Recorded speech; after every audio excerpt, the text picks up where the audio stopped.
Just in case you tune in to YouTube, it's streaming live now.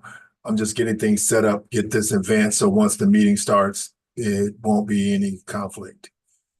All right. Um,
Almost there.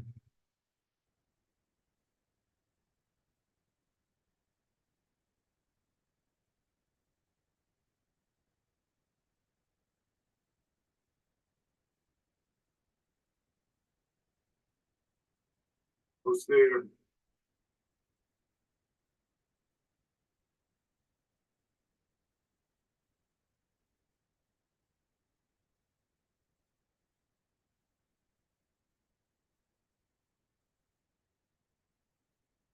Almost there.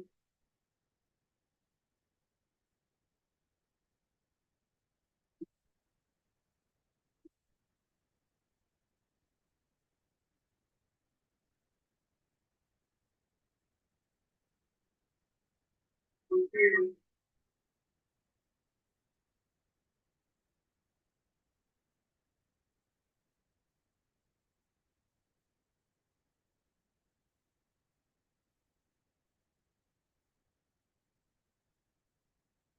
Almost there.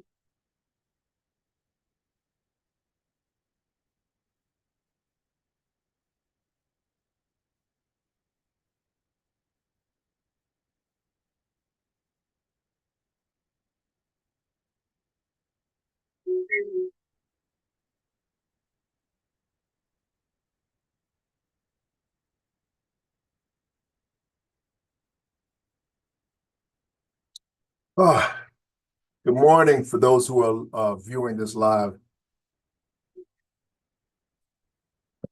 I am launching this for the first time. Uh, this session, uh, many more to come. So stay tuned. I'm going to be starting right at 12 o'clock, maybe just a little bit after 12. So I'm just getting things lined up, broadcasting this across multiple social media platforms and getting it all lined up. Uh, if you have any questions, please type them in the chat box. I'll be monitoring it and we'll see how it goes. Yeah. Okay. Let's get this situated.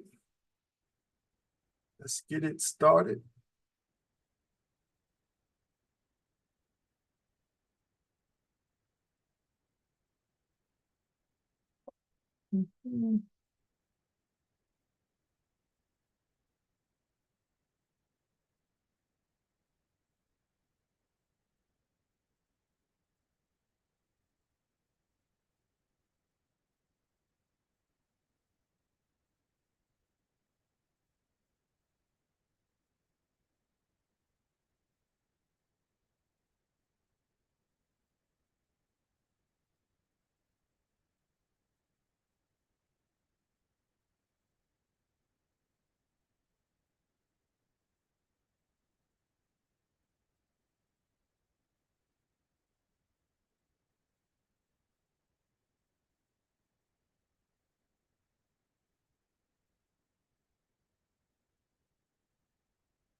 Welcome to Puff Puff Pass the Facts Addiction, Substance Abuse, Misuse, Prevention Information Session.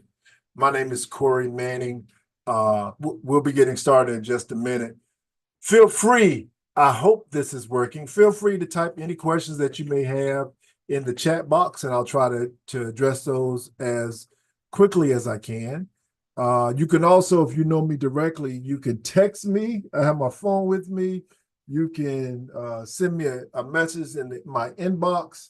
All those things are different ways and means to reach out to me to engage in conversation during this presentation.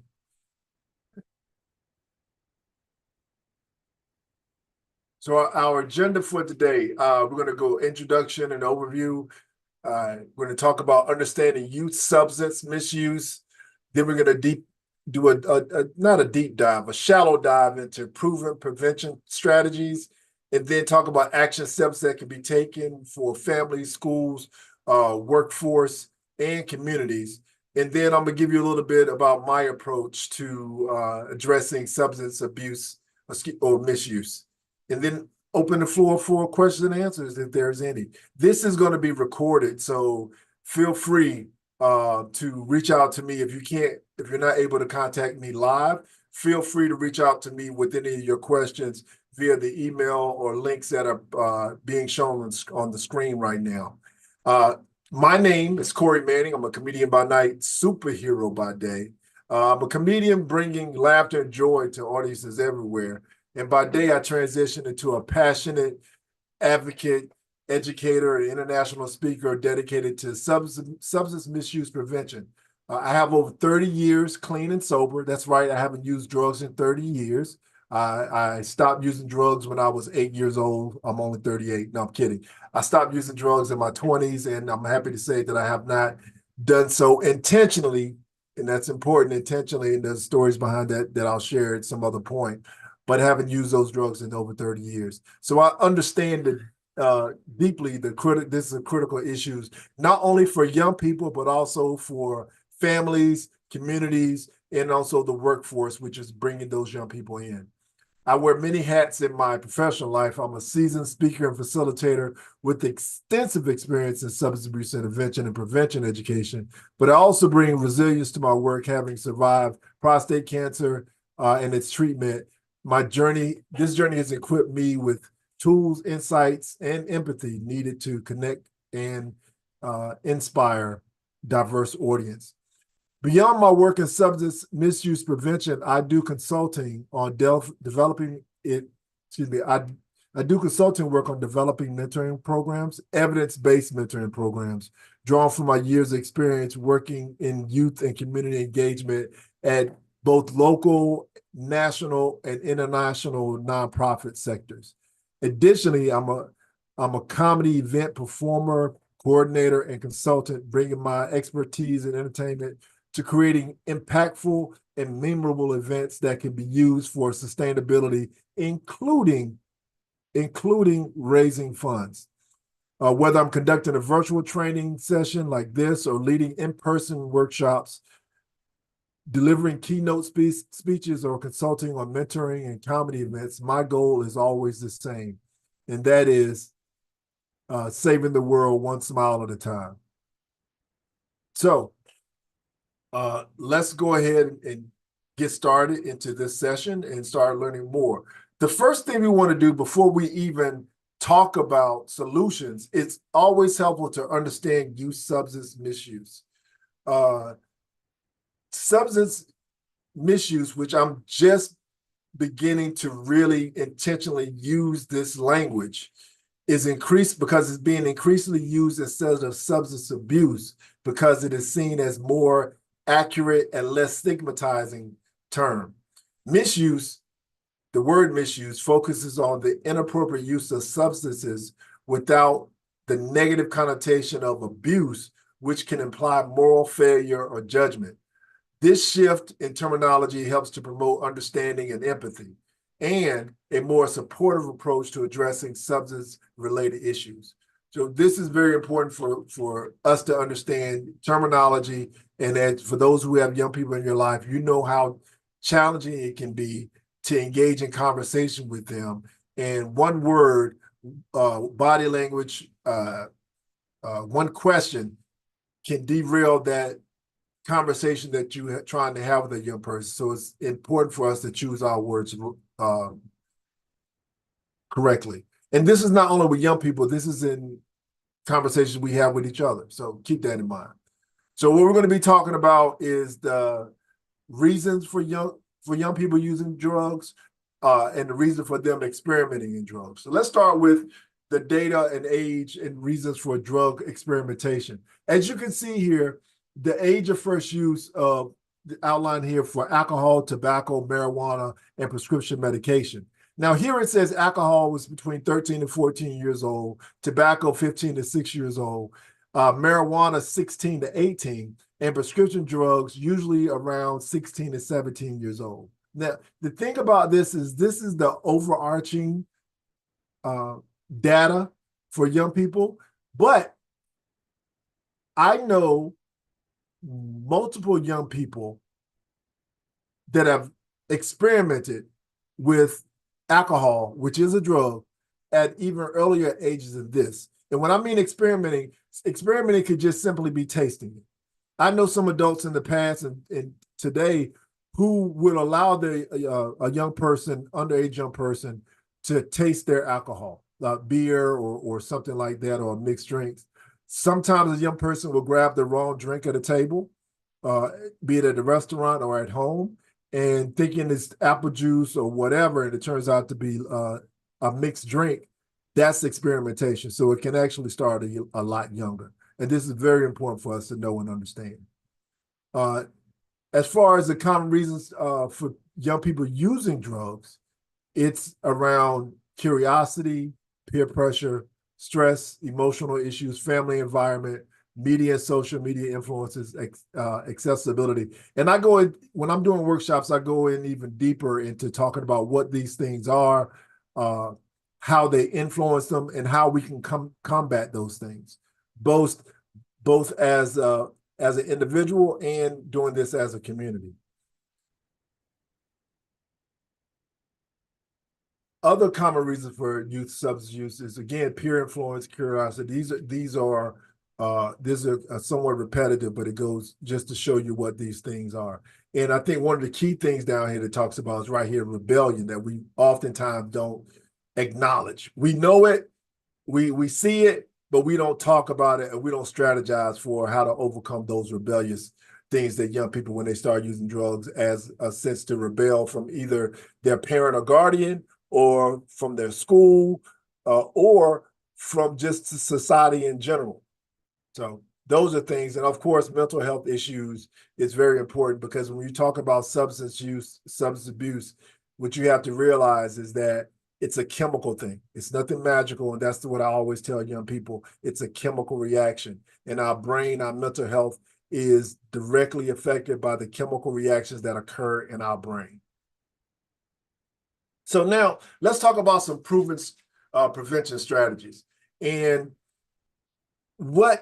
before we talk about the proven prevention strategies, let's talk about some of the strategies that we have been used in the past. And oftentimes it's a fear strategy, or do as I say, not as I do strategy. And the one that comes to mind so quickly to me is referenced just in the slide, is the Just Say No. And the Just Say No campaign was initiated by First Lady Nancy Reagan back in 1993. Her husband, President Ronald Reagan, declared a war on drugs. And so one of her things that she decided to use as her speaking point as First Lady was the Just Say No to Drugs campaign.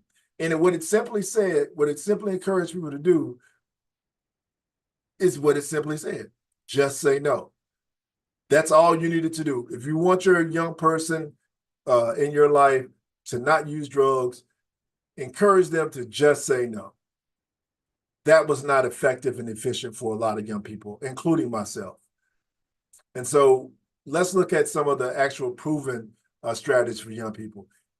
Key things are education and awareness, and building resilience and supportive environments. When you talk about education and awareness, This is very important because what I found in doing my trainings literally around the world, doing substance abuse prevention and intervention trainings around the world in multiple countries, is that oftentimes, instead of teaching a young person to just say no, if you equip them with the tools and knowledge of why they say no, they will be more likely to say no to something that's not healthy for them. Instead of fear mongering, like using this is your brain on drugs, or that simple just say no program, if you tell them about the risk factors associated with becoming addicted to drugs, or how these drugs harm you, or simply why these drugs seem so, what's the word? I'm lost for words right now. What are the things that make a young person want to continue to use drugs? If you're honest with them about that, not promoting drug use, of course, but if you're honest about the effects and what can happen and why people are easily to become addicted to the drugs, it helps empower those young people. And I'm talking about young people, uh, 10 to 15 years old, that I've given this information to, that have taken this information, and not only has it prevented them from using drugs or at least delaying the use, it's also equipped them with the power to talk to their friends who are either considering using drugs, including alcohol and tobacco, or have already started doing so, whereas they can now become an intervention. Because one of the things I always tell parents is that the person that finds out or knows that a young person or their child is using drugs before anyone else is going to be their friends, not their parents, not their teachers, but their friends. They're going to be the first ones. So if we're able to equip them with tools to discourage drug use or delay drug use, then that makes your child even safer. And also, when we talk about building resilience and supportive environments, with mentoring programs, after school activities, just getting them engaged in these activities, it stimulates the brain, releases endorphins and dopamine during these activities, but also it's a support system that can also be influenced to learn how to discourage young people from misusing drugs, especially at an early age. Um,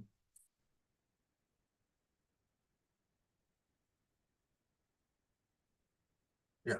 So now let's talk about proven prevention strategies for misuse. Let's talk about the action steps. What are some things with this information? What are some things that we can now do to help, to put things in place so we can discourage young people from using drugs? And these initially, when I was developing these slides, I was thinking of action steps for schools, because usually schools are the people that we think about, because young people will spend the majority of their time in a school system, even more so than at home when you really think about it.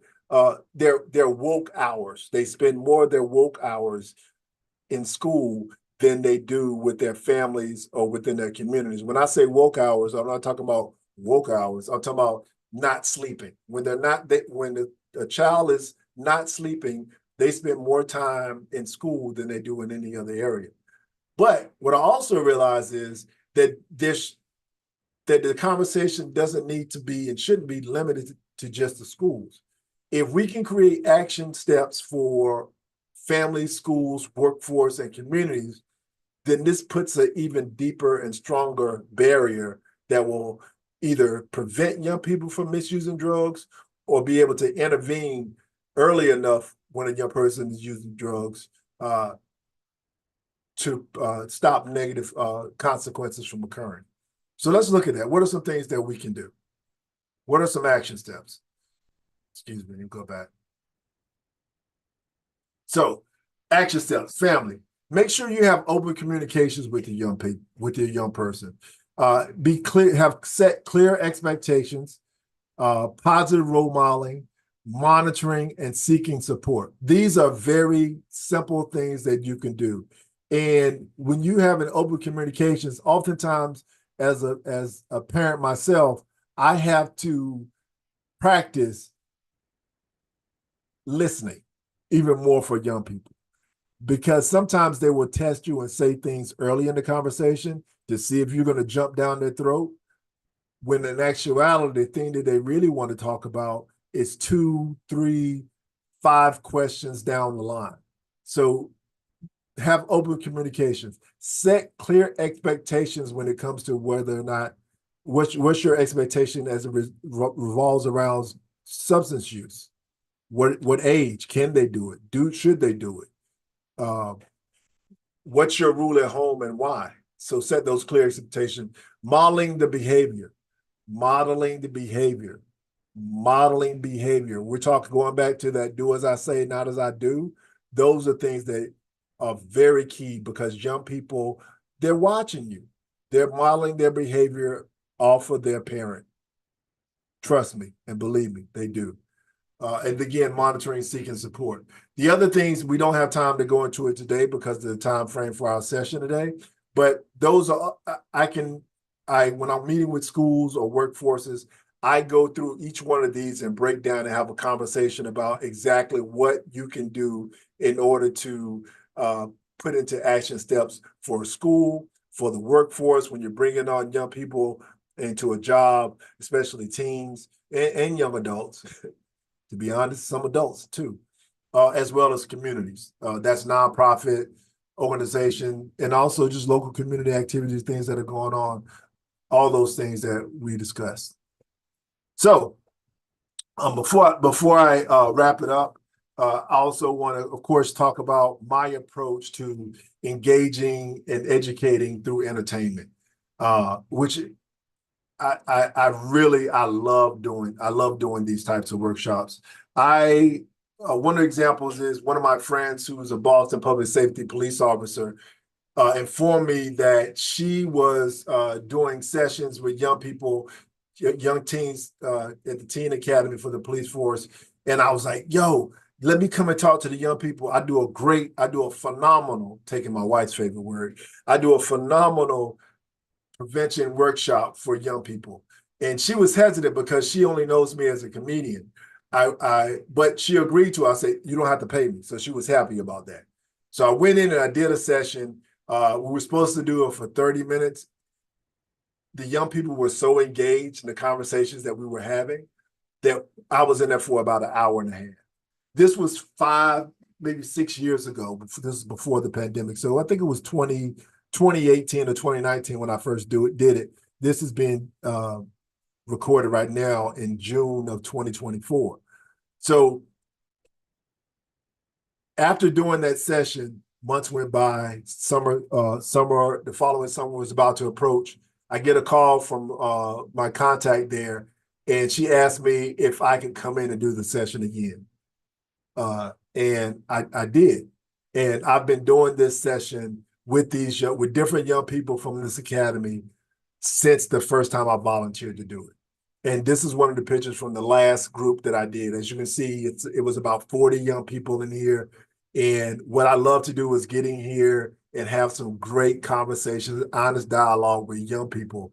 And it's so awesome to see them open up, see them ask questions, and see them retain the information and be like, wow, I didn't know that. But knowing that in that moment, I've actually reached a young person with some facts, not speculations, not fear-mongering, not do as I say, not as I do, not just say to no, but hitting them with just facts around drug use, sharing my own personal experience from me being a person that abused drugs, and being open to their questions. What I don't do, though, is go in and offer information that might spike interest in using drugs. I'm very careful about that. But what I do is share my own personal story in order to allow them to know that it's safe. This is a safe place for them to ask any questions. And there are no stupid questions. I make sure they understand all questions are open. The only stupid question is the question that you didn't ask.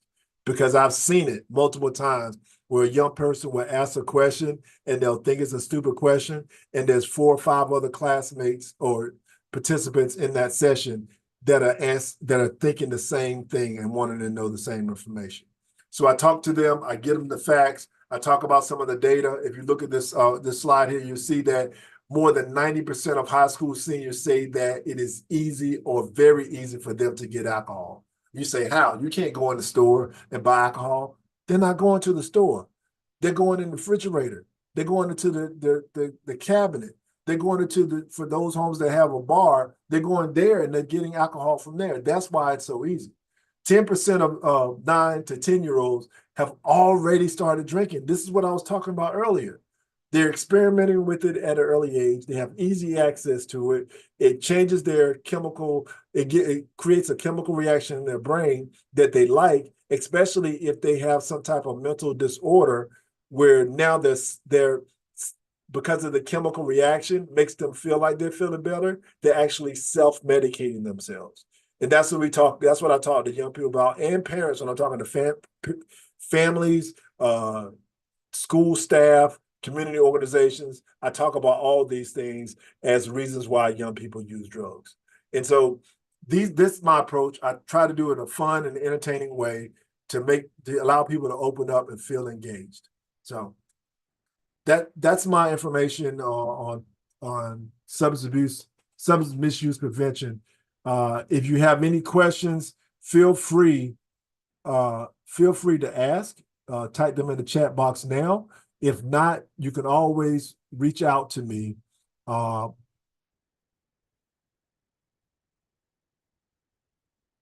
You can always reach out to me by going to my website, CoreyManning.com.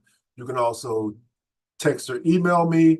All those things are available and easily approachable. I'm easily approachable and open to it because my main thing is, again, I don't want to miss an opportunity to stop at least one young person from making a healthy decision.